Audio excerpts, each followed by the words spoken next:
A question I'm often asked is how to get a natural finish on your hands. My top tip is never to apply new tan to your hands or feet, knees, elbows or any dry areas because tan will build up in those areas. Start by working it onto my arm and making sure that's really worked in. I really don't want much on my mitt. I'm just gonna go up to the palm, like a sweeper motion. So what I'm gonna do now is sweep over the hand, quite like, you know, straight.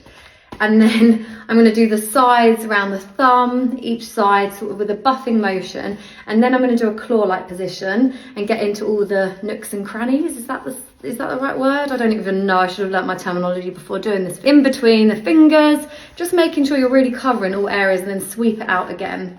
And this will leave you with a really natural looking tan.